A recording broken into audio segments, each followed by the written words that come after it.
I don't have anything to say except how wonderful you are. I love you. You're wonderful. We love you. Everybody loves you. Greetings from New Zealand. It's the Call Kevin podcast. It's the podcast of Eugene.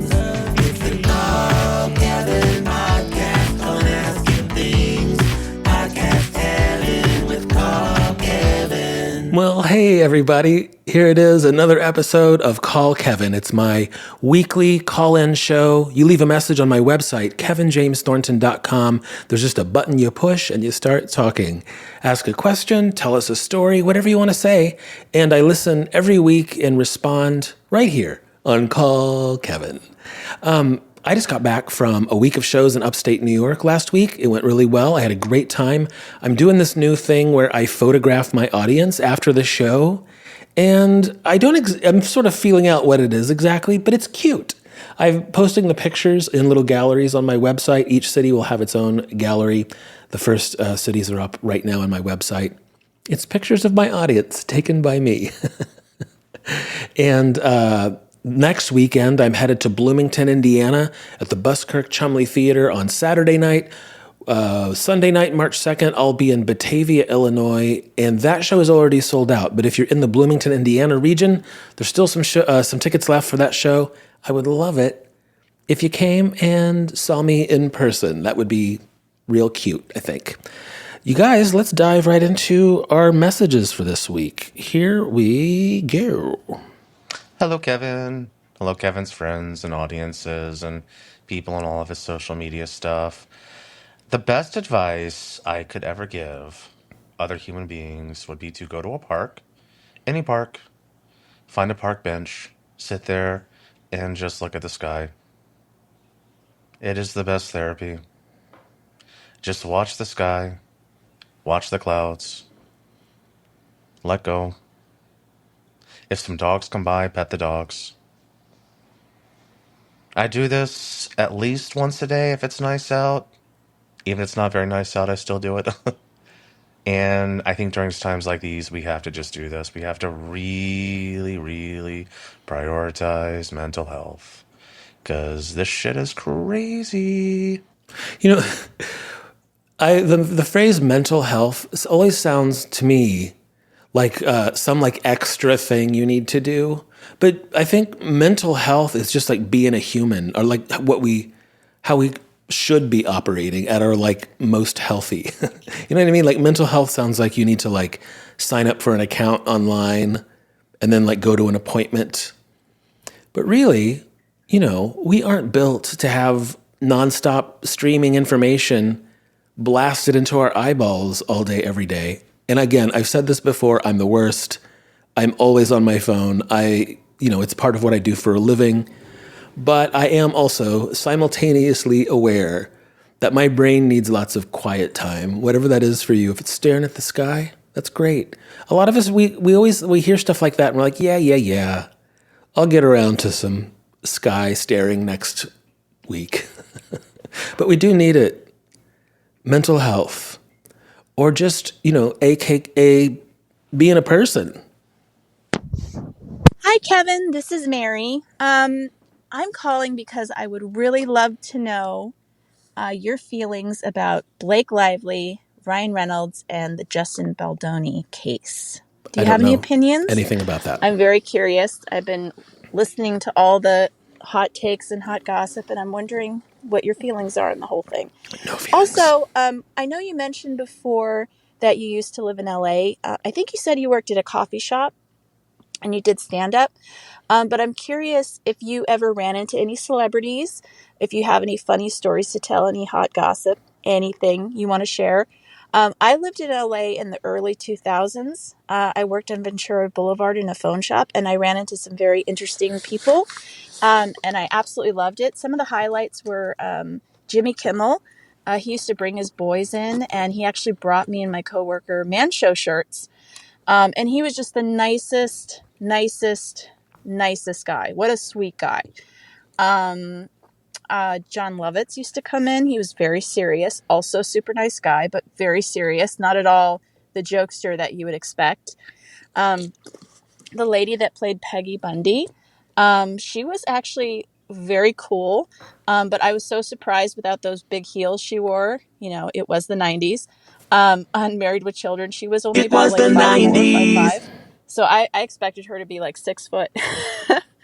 Um, and I also met a gentleman named Charles Fleischer, who is also a comedian, and he did the voice of Roger Rabbit. He was a very interesting fellow, and he was a comedian, and I went and saw a couple of his shows. He's a very cool guy.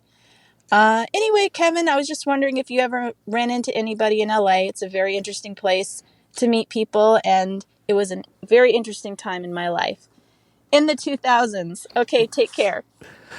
Just a side note, in no way am I criticizing anyone who kind of likes celebrity gossip and stuff.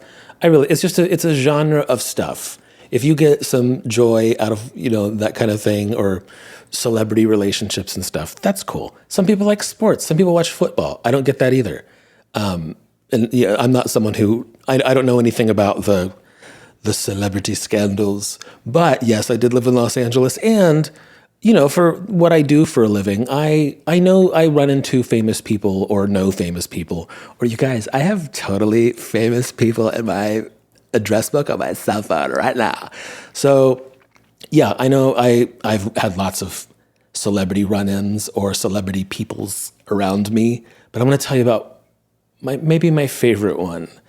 This was, well, first, before I dive into this, I lived in LA and I worked at a coffee shop in Santa Monica, a couple blocks away from the beach. It was a coffee shop. I'm assuming they're still there. It was called Espresso Cielo in Santa Monica. I think they may even have more locations now. That was my job in Los Angeles. It took me like an hour and a half to drive there every day because I did not live in Santa Monica. But working on the beach, and I would take my, not on we were close to the beach, and I would take my lunch break looking at the ocean. That was lovely. That was a lovely little memory. And that was a cute little coffee shop. I wonder if they're still there. Somebody let me know if you live in Santa Monica. Around the year 2000, it was right after college. I went with a friend to New York City. He had a show. He was playing in a band with this like up and coming alt country act. And we went to this club. It was, no, it wasn't a club. It was Irving Plaza, I think, in New York. And there was some hot show with a bunch of bands playing, and we had VIP passes to go backstage and stuff because my friend was playing too. And we were about to leave, and the manager said something like, "Oh, Bowie just came up to the VIP balcony." And I was like, "I'm sorry, what?" And he said, I was like, David Bowie? And he was like, "Yeah." And I'm like, "Hold on, we have to go back up there." So by myself, I ran back up to this balcony area that was the VIP area. And there was only one seat open. You guys, this sounds stupid. It was next to David Bowie. It wasn't like auditorium seating. It was like tables. But there was one little table open next to David Bowie. So I just slid over there and sat down and watched the rest of that band play. And then as soon as the band was over, everyone stood up, and then a door opened for like a more VIP room that I was not invited to. But David Bowie stood up and started to make his way to that door, and I was standing in his way, and he put his hand on my left shoulder and said, "Excuse me," and sort of nudged me out of the way. But David Bowie touched my shoulder, you guys, and I guess I didn't meet David Bowie, but he touched me, and he said 2 words to me and looked into my eyeballs. So maybe I am into celebrities. I'm selectively into some celebrities. Okay. You are listening to the Call Kevin podcast. Hi, Kevin. My name's Jennifer. I live in Portland. I'm a big fan. I love your podcast. And I also grew up with MTV. I think we're about the same age. And just one funny thing is that whenever anything good happens to me or anyone I know, I always say, "People really win on MTV." And many people don't get this reference, but I bet you will. Anyway, keep up the great work. Love you. You could win on MTV. Here are some of the prizes we've already given away. It's a limousine for the night. An Hawaiian holiday with Debo, a VHS recorder, and Warner Home video cassettes. We've given away a Sony widescreen TV, a Pac-Man game, and a Ms. Pac-Man game. Even given away dinner with Fleetwood Mac. This is Johnny Olson speaking. Thanks, Johnny. People really win on MTV. This is the winner. Will you be next? I just tuned in to what that actually said at the end. Is one of the prizes was dinner with Fleetwood Mac. Wow, what was that like? How awkward. Whoever won that prize, how insanely awkward was it for like this guy from Illinois who won the dinner with Fleetwood Mac, sitting down with Lindsey Buckingham and Stevie Nicks at like Cheesecake Factory. That sounds amazing and horrifying all at the same time to me. Hi, Kevin. My name is Kathleen, and I am very, very excited to get to see you again and that you're coming to my town, like my actual little town in Illinois, Batavia, for a show next weekend. And so I'm so excited that you're coming and wish I could take you all over town and show you some of the fun things in our far out Chicago suburb, and steal you for a few days to meet with my students. I'm a teacher at the high school, and I sponsor the Pride group, which is like our GSA. And I think you would just be such a fun person to have in my life for a few days. But so if you're interested, just hang out in Batavia and we'll keep you. But I was trying to think of like, what would I ask you as I've been listening to your podcast, your new podcast, and then I was like, well, duh. So I'm doing I'm in graduate school and studying more. I'm in graduate school for my doctorate in art education, and I'm really interested in the relationship between creatives and work and employment and that relationship. And you have done some really, just from what I know about you and sharing your experiences, you've done really different kinds of creative work. And one of the things that I've begun researching and looking into, and I've started doing some interviews, which, oh my God, I would love to interview you. About mentors, and I'm talking to students who have had different kind of work-based experiences in the arts, because that's one of the things that I work on creating for my students, is having them have some experiences while in high school so they can see if it's something that they want to go into. And then I talk to people who are creative professionals and that have worked as mentors for younger people, or that have had great mentors in their life and the impact of that, and all of those kind of different identities and layers of mentorship. So my question is, who or how have people mentored you in the creative fields that you have worked in as like a actual creative professional, beyond just your art making, but navigating that career component of being a creative? And have you found yourself mentoring people? Thank you for all the work you do. And from one freaky Indiana teenager in the 90s who I can't believe that we never went to Rocky Horror together, to another, I'd love to hear your thoughts and your experiences. And thanks for sharing all of your stories. I went to school, I've said this before, I think, on the show. I went to school for musical theater. That was my degree. And all through that experience, and I was in college a little too long. Don't judge me. I think I took over 6 years to finish. But I dropped out a couple times. It was rocky in the beginning.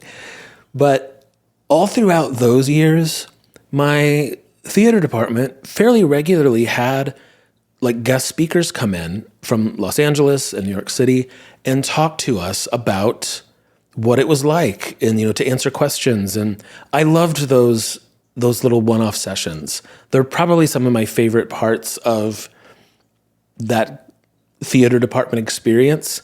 these real life people coming in and telling us about what they learned, and it was exciting because they were out there doing it. So we would, it was inspiring to ask questions and listen to them. Following college, through the early 2000s, when I stepped out into the real world, I kept seeking out those experiences. But in this case, I would say all through those early 2000 years, I found myself in lots of like workshops that you pay for. And ultimately, the person speaking is just there to get your money. They were less inspiring. And I went to many of those kinds of things.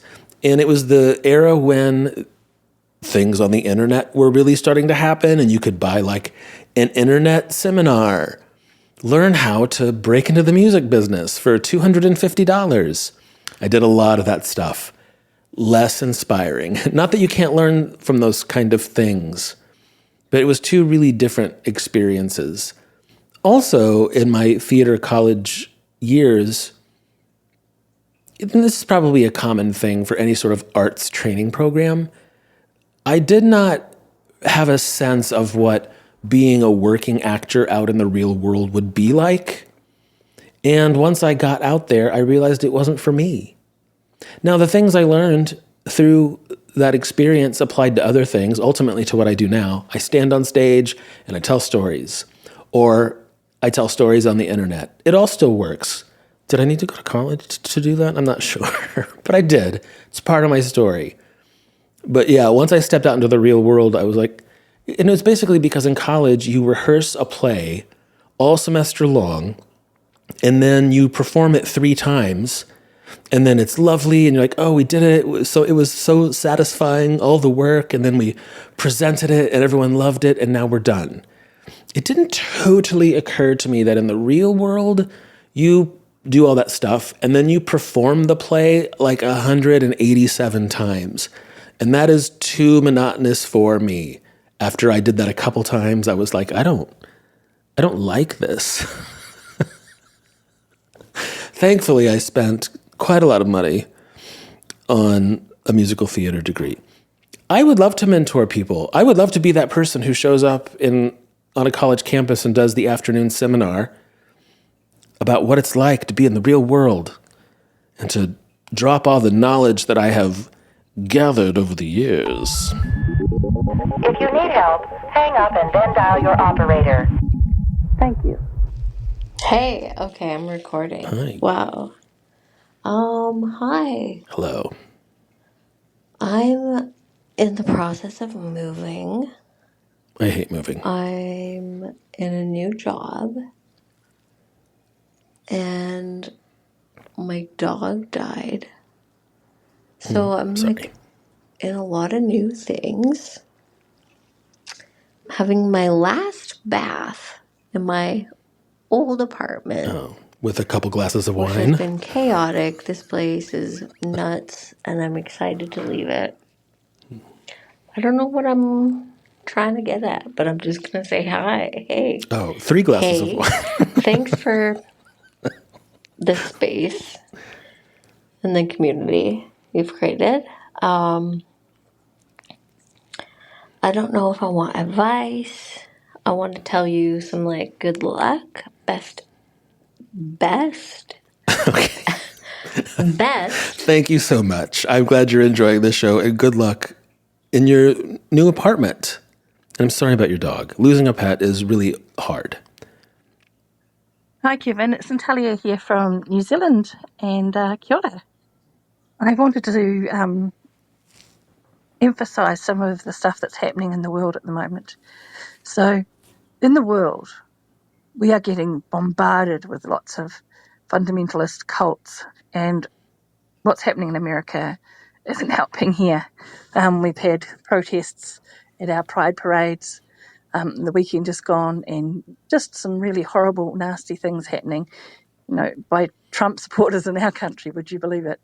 But I wanted to push on the nice thing that happened this week. So I was lucky enough I was blessed really, to be part of a wedding for a couple of people in our congregation and they were a trans woman and a non-binary person, and to see the collection of people that came around them for their wedding. So they were expecting 50 people to turn up, and 120 people turned up because they are well loved. And it's just really beautiful. And we had people from the queer community, and we had people from the Māori whānau, their iwi, come and talk, or the hapu. We had people from our church. We had their friends and we had their family. It was just like, it was amazing. And the church was full of all sorts of different people, men in dresses and, like all sorts of things. It was just so fabulous.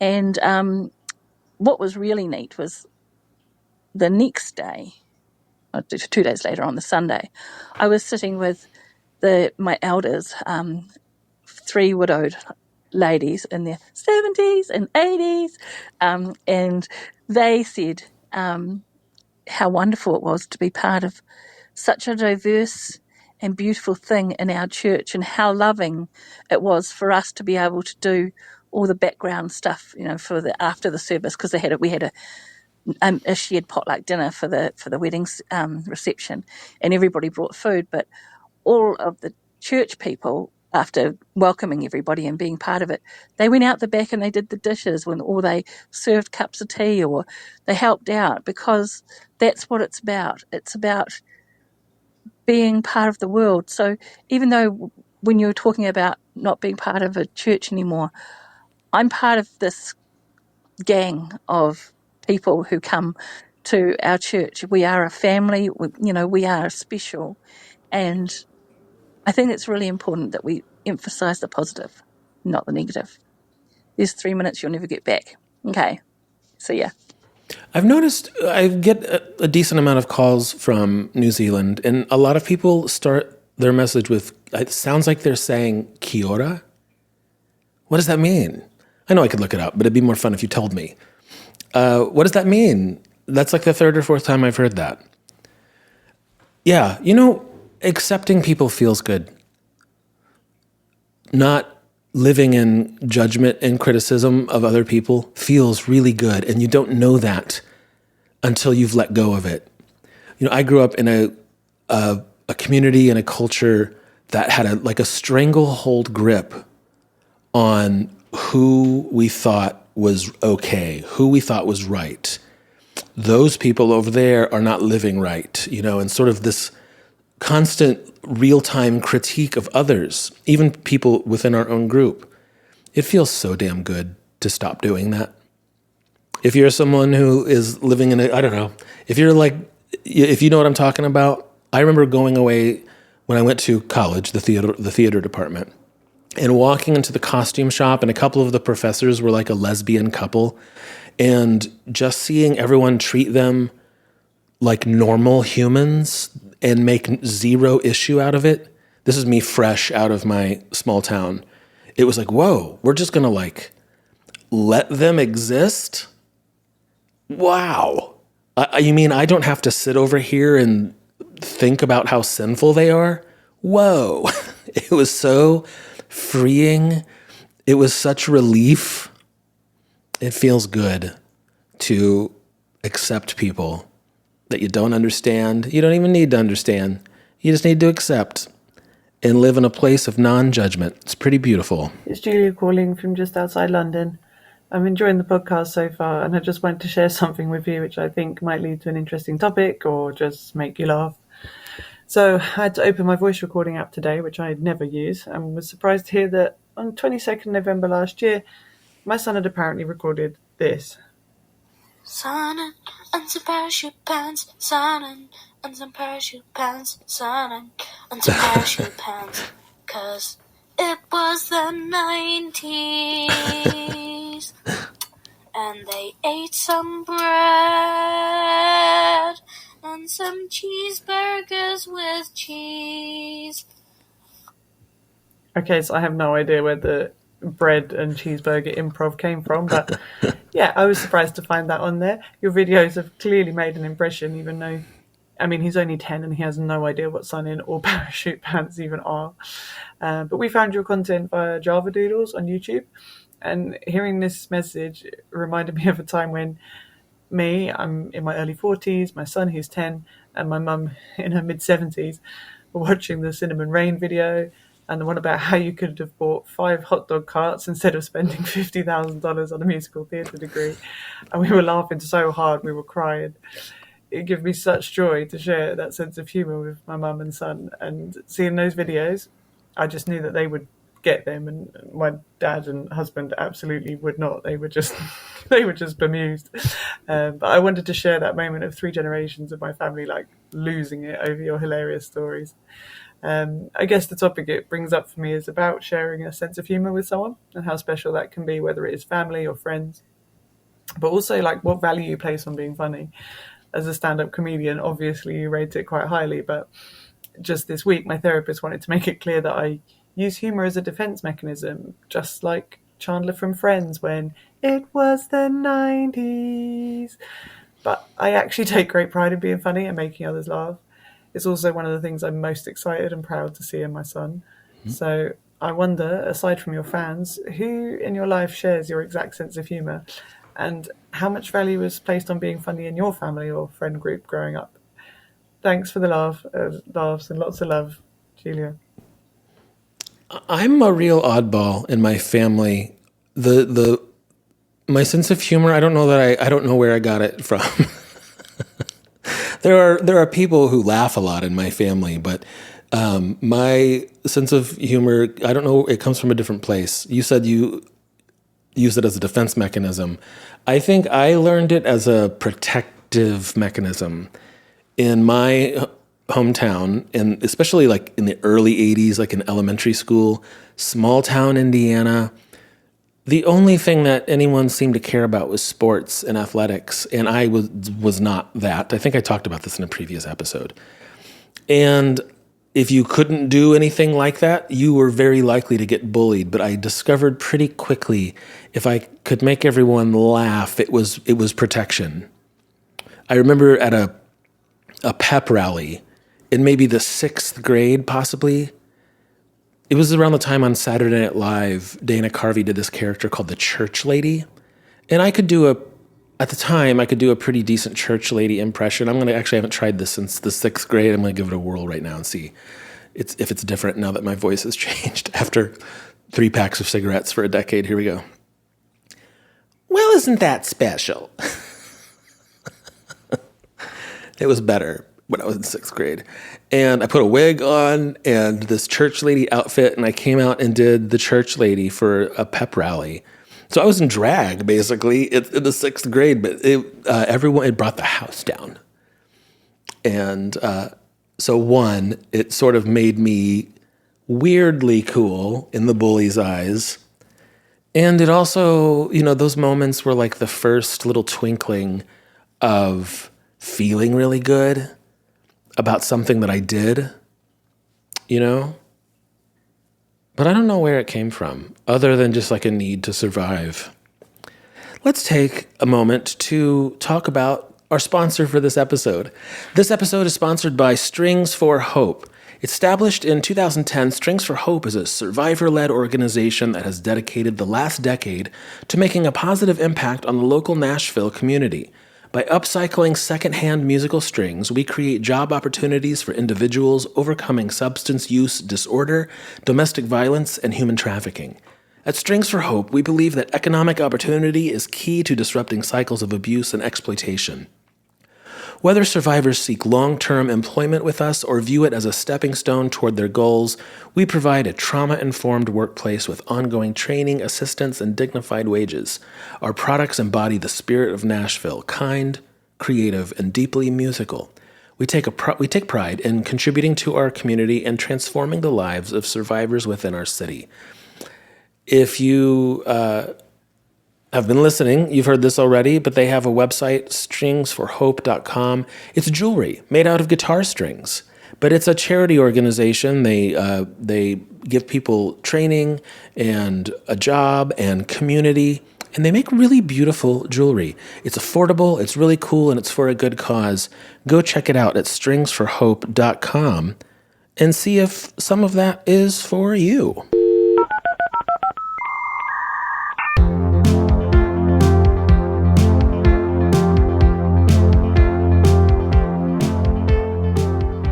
Hi, Kevin. Thank you so much for just being you and giving us your little check-ins every Sunday. We love it. I'm grateful for the fact that I've been able to have the past 4 months off of work with short-term disability, and I had a hysterectomy about 6 weeks ago. It's been very difficult. I've had a couple complications, and I am just so grateful that my husband has been just 1,000% supportive of everything. And I don't know if I'd be here without him.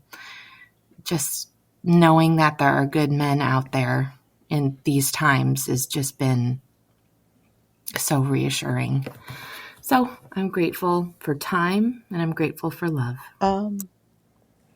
My name is Becky, and I have really started to enjoy your podcast on Sunday nights. And I just got your super secret message that asked for something that you're grateful for right now. And mine is kind of a cliche, I guess, but I'm 53 years old and single and no kids. And when I was 39, I was diagnosed with cancer. And I went through chemo and radiation and surgery and all that good stuff. And I had a year of hell.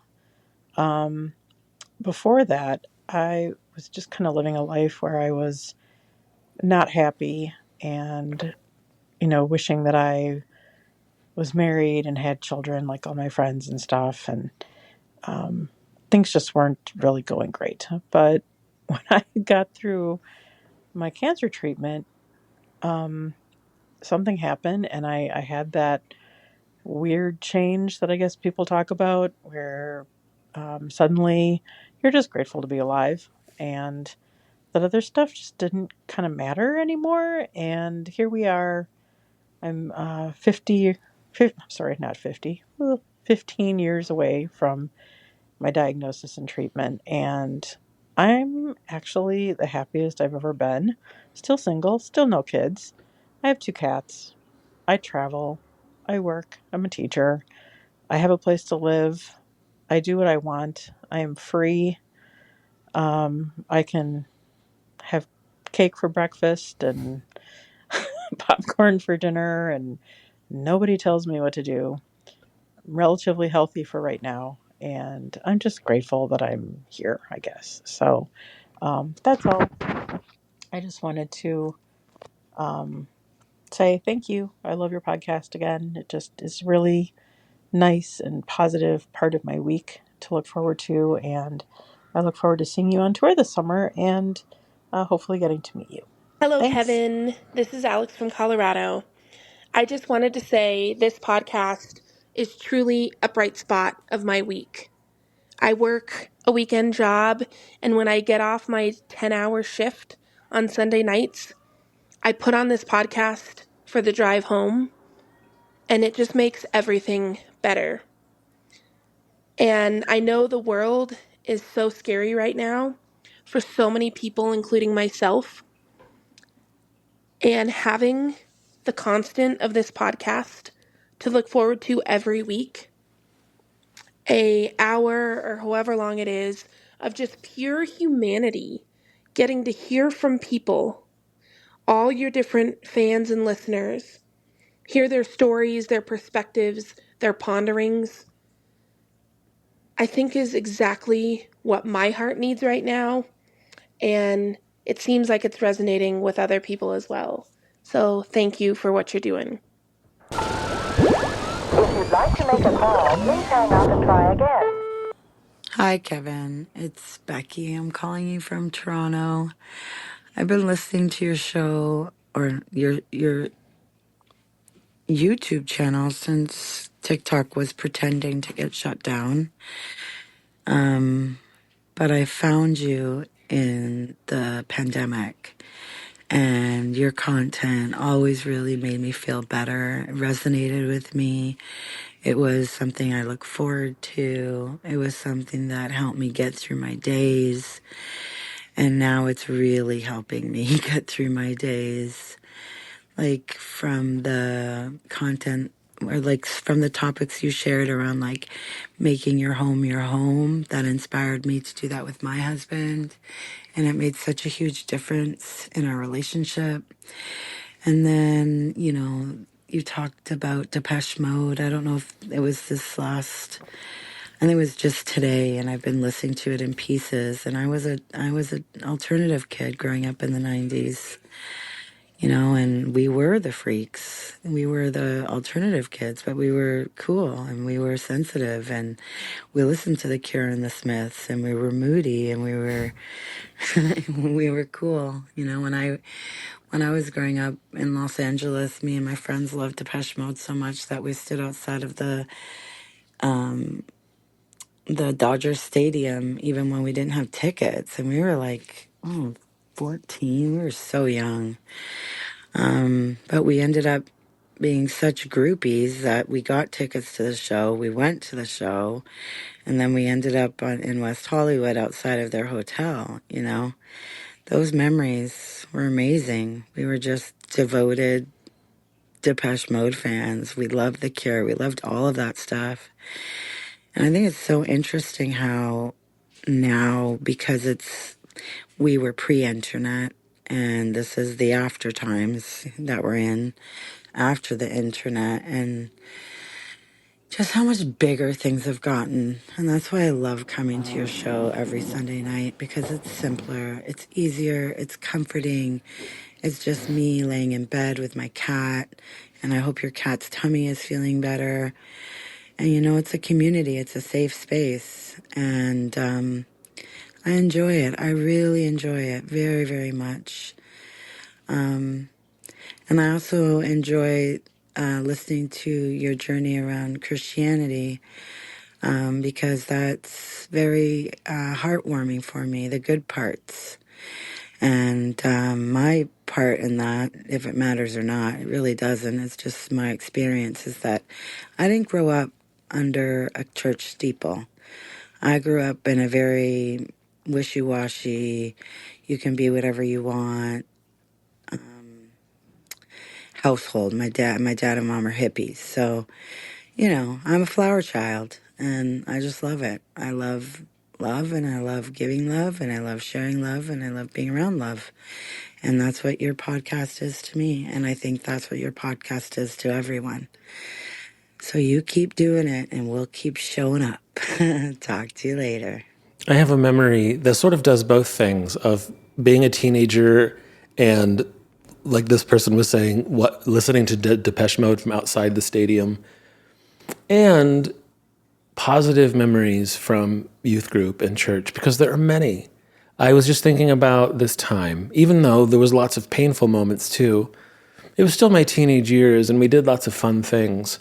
I remember we went on some kind of, everything was called a mission trip, even though, you know, it was just like a teenage vacation with your church. We went to, I think it was Myrtle Beach. And it was really the first big trip I'd taken away from my parents. And so it felt liberating. You know, I was like 15 or 16 and I was like, wow, I'm in Myrtle Beach and mom and dad aren't here. And I remember a couple of us went and took a little late night walk along the beach, which I can't believe they let us do because, again, we were maybe 15 years old. And we were walking along and there was some sort of beachfront nightclub and REO Speedwagon was playing. Not necessarily a band that I was into, but they had just started and we sat down in the sand with the ocean behind us and we could hear REO Speedwagon, and the song they played was that, I can't fight this feeling anymore. And it just felt so cool. And that's an awesome memory. With my church, who knew? This is a great moment for a dance break. Dance break in your car, in your office, where you are. Dance break, move your booty, break it down like it's your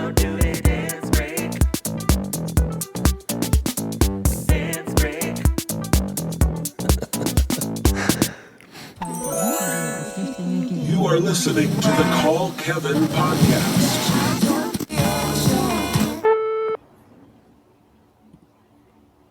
Hi, Kevin.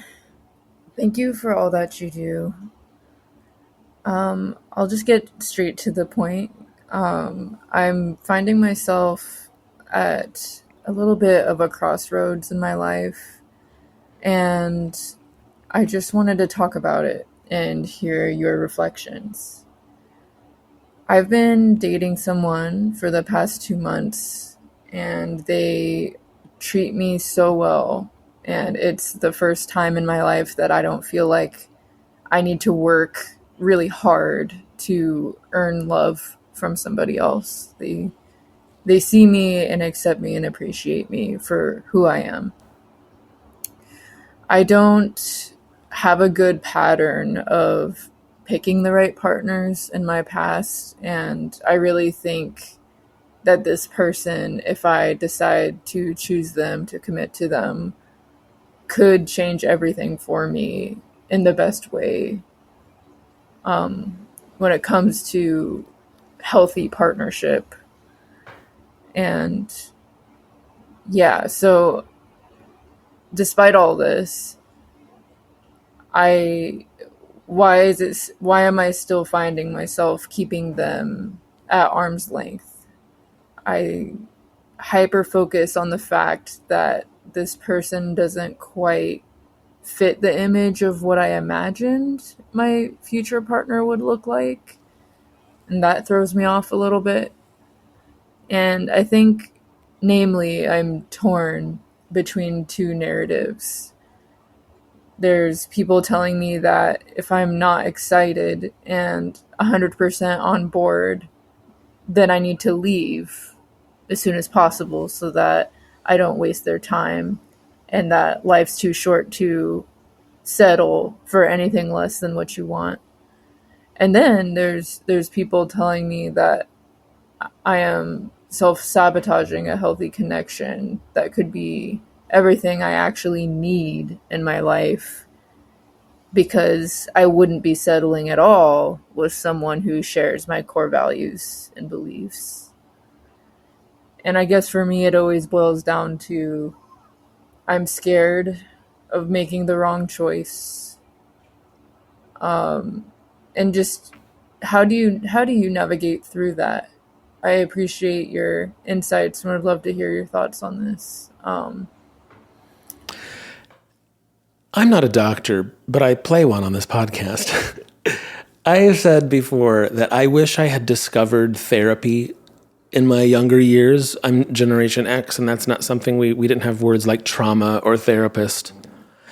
But the things you're talking about sound familiar to me because it's the way I talked about love and relationships when I was in my 20s. And looking back 30 years later, I can pretty clearly see that all of my sort of standards and overthinking, is this person right or is this person right? And my friends say yes, but these friends say no, and I have two different narratives going. All of that stuff, for me, was a protection mechanism to keep me from getting hurt. And when I was just listening to you, again, I'm not a therapist, I'm not a doctor, I'm a stand-up comedian, probably the worst person to take advice from. But it sounds like you've got a lot of protection mechanisms going. All the things you're saying and thinking on a loop about, I don't think that's the real stuff. That's all on top, and you've got some protection underneath all that. All of that overthinking, almost like neurotic kind of trying to sort it out, is to keep you probably from getting hurt. And if you have access to talking to a professional, maybe you should.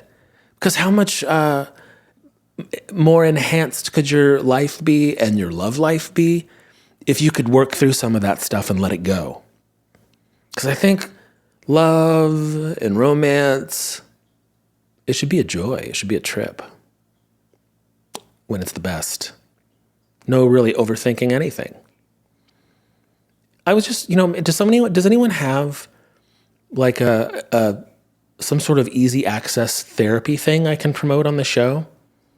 Because I know, if you live in America, care is expensive. But I think I've heard of like online people you can talk to. Does anyone have a resource?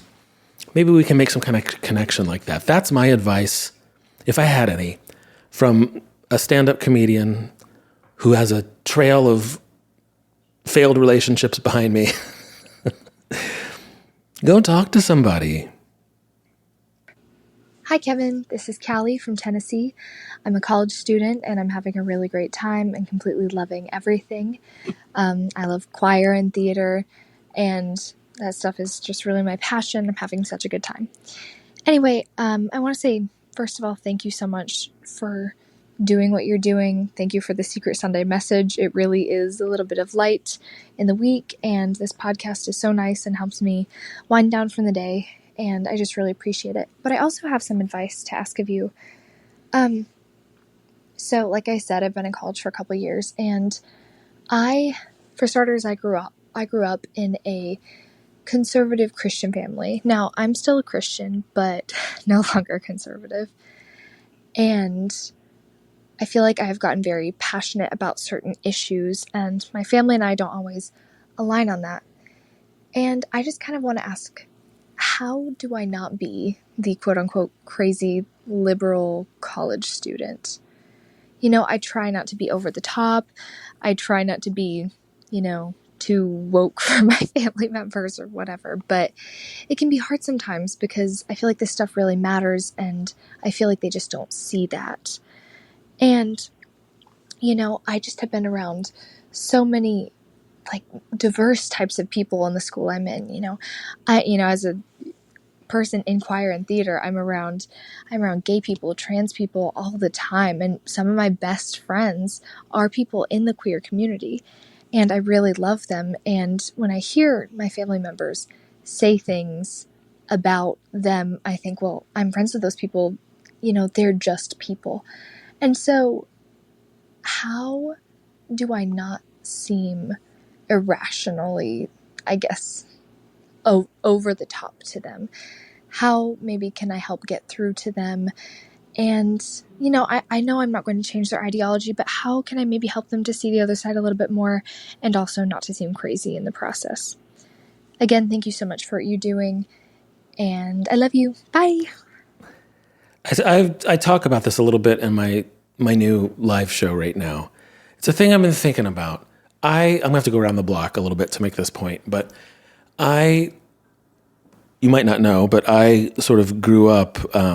It was the 90s. And I have lots of memories, even in college, in the early 90s, mid 90s, hanging out with liberal college kids, but the 90s version. And so a lot of people did not have their thoughts really worked out about gay people.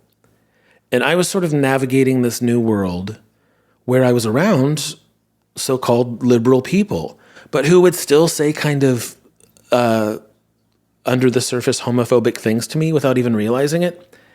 And I went through a long phase where I was like, hey, I want to say the thing you just said is kind of homophobic.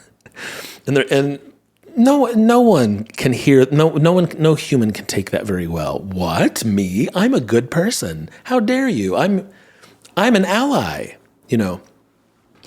I have a memory of we were at this place called the Family Kitchen. It was the late night study, smoke, drink coffee place where I went to school. And we were sitting in this booth and everyone was talking about their take on gay marriage. And pretty much everyone at the table was against it. And they were all like, again, the early 90s liberal college student. They just hadn't thought about it very much or really listened to anyone with an actual experience.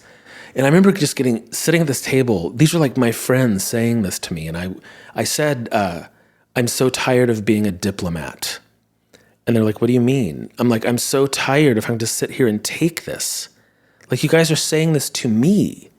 Like, it was just like, it was like a weird, I was getting angry and I couldn't break through the communication thing.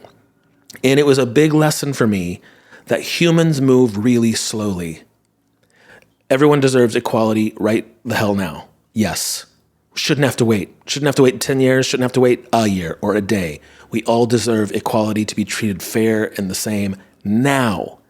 But also, have you met humans before? We don't change very fast. And to get people's minds to change, to hearts to change, it's a slow process. And now, today, we're faced with even a new layer of being in this like super divided information age where everyone's firmly divided into their camp, and it's almost impossible to get them to change or to hear anything different. So if I had advice, it would be to, one, just keep a patient awareness of how slow people are to change. And the world we live in now, everyone's just so bitterly divided over real things. I don't want to downplay it. The things we're divided about are real issues. It's how they have juice. But I've been thinking about this. I would say use different words. If you want to be in the room and talking about, and like being able to express your true feelings, avoid the trigger words. Because it's almost like now the moment, so what are some of them? The moment we hear super common words when we're talking about the stuff is privilege, which is a big one, pronouns, white supremacy, right now it's DEI. It's all these like trigger words that are just all over the news. It's like words we're listening for to decide if this person is on our side or not. We don't even hear the message anymore. It's just like the moment we hear the trigger word, we're done. Try using different words. You can get creative. If you need to say something, can you say it without using the words that you know are going to set them off? That could be absolutely terrible advice. It probably is. I'm just a stand-up comedian. Hi, Kevin. I don't know really how to start this, but I'm just laying in bed and thinking about life and how I'm turning 31 this year. And I know that to a lot of people that doesn't sound old, but I guess just reaching my 30s was something I never really planned on. And now I have this weird fear of aging. Like, I look at my mother, who's turning 70 this year, and every time I see her now, I have this understanding that it's her first time on this earth as well. And one day I'm going to be in her shoes and feel like I'm 70 years old. And I don't know how to be ready for that. Maybe I'm looking into the future too much, but my father died at 65, and his father died at 63. And so there's this other fear in my head that my life is almost halfway over, and what do I do with that? How do I make that count if I only have 30 years left? I don't know what to do with them. And you are older than me, but also have like such a amazing story and such a life about you and such a life ahead of you, and I guess I just admire that, and I see it as a hope that I'm not just going to be on a downfall for the rest of my life, because sometimes that's how it feels like there's nothing left to look forward to. So I guess I just wanted to say that to you, and I hope you're doing well. Good night. Well, those are like classic existential questions, existential crisis questions. I know that just for every generation, I think around the 30 age point is a crossroads, a turning point of like sort of saying it's the beginning of the goodbye to your youth and the beginning of the hello to whatever's next. And for any human of any time period, I think that you start to ask some form of those, like, what's it all mean? Does it mean anything? I'm just, the years are passing by and then it's all worthless and meaningless. Those kind of like big existential things. But I do understand that today's younger people are facing different layers, like climate change and, things that make it the future a lot more uncertain. So I think it might make those natural life transition questions a little heavier. And I would say first, hey, yep, you're asking all the right things. Life is, I said this last time. I'm just going to repeat myself every podcast now. Life is weirdly short and weirdly long at the same time. I understand why it seems like, oh, I'm now 30 years away from being where my father was. But 3 decades is a long time. A lot can happen. A lot will happen in 3 decades or more. With medical advances, you probably have 50 more years of life or more. By the time, medical advances catch up decade by decade, you have a lot of time ahead of you. But I wouldn't think so much about the time. Just like the person said at the top of the show, go out and stare at the sky. Or sit in the park and watch people pass by. Try and find some peace and joy in super simple things. They're all around you. And be easy on yourself. Hi, Kevin. This is Chris from California, longtime listener.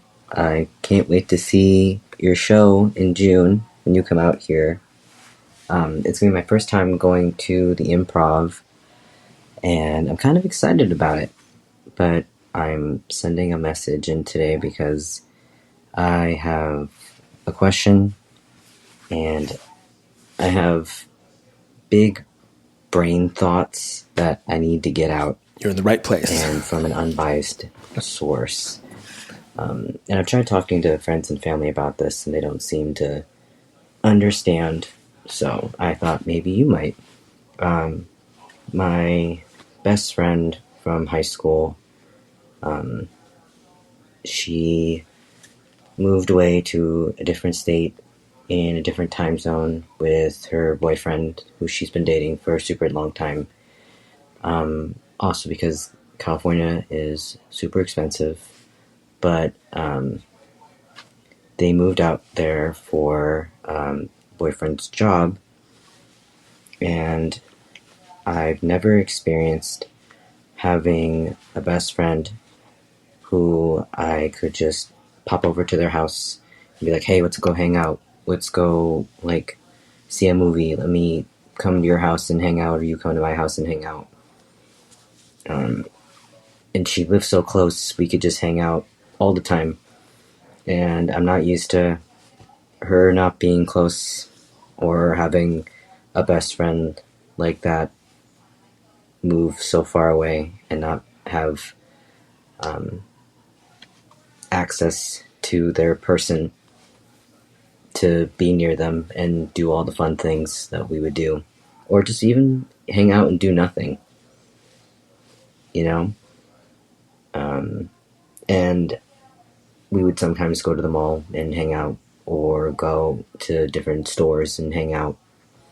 And now doing those things and she's not here makes me feel a certain way that it's hard to put into words. And I don't want to tell her because I don't want to impose my feelings on her. I think she already knows I'm very upset, and she wasn't super thrilled about moving away too. She has family here and her boyfriend has family here. But yeah, How do you deal with a friend who moved away and not being close to them? Because you have moved to different states and have friends all over, probably, hopefully, and have probably experienced this kind of feeling before too. And yeah, love the show. I'm binging all the podcast episodes as of recording right now, and they're amazing. You're doing amazing. Thank you, Kevin. Bye. So first, you said that your friends and family aren't really understanding when you express this idea or this feeling. And this maybe goes for the caller before you as well. Think about this for a minute. We're taught that when you have feelings of sadness, you should keep them at bay. Don't let them in. Resist your feelings of sadness. But I think a lot of times you need to make a place inside of you for the sadness. Because in human life, there's a whole bunch of things beyond your control. And you have amazing experiences and people that you have to say goodbye to and you don't want to. Or just things that come to a natural end and you don't want it to come to an end. And so you have sadness around it. And I think instead of trying to resist it, you should just accept it and make a permanent space inside you for the sadness. I have a lot of them. For me, I have, not too long ago, almost, about a year and a half ago, I left the longest relationship I've ever had before. And it was the right thing to do. It had to happen. And, but there are so many things when we said goodbye and I left, tiny little things, little inside jokes that won't exist anymore, just gone forever. All the plans we had, even though I knew it wasn't going to happen or it wasn't right, we would sit and talk about this like version of the future that doesn't exist anymore. And it's just sad. And I hold that sadness because it's valuable. It's not a bad thing. It's like these like markers of like total value in my life, the sadness. It's like reverence for how important and dear those things are to me and how I knew I had to let go of them. The sadness, in a way, is beautiful. Sometimes. It's up to you to decide when, I think. Make a place in your heart for the sadness. Thanks for hanging out with me, you guys. Please go to my website, kevinjamesthornton.com. Check it out. Leave a message. Come see my show in 2025. Have a great week. Bye.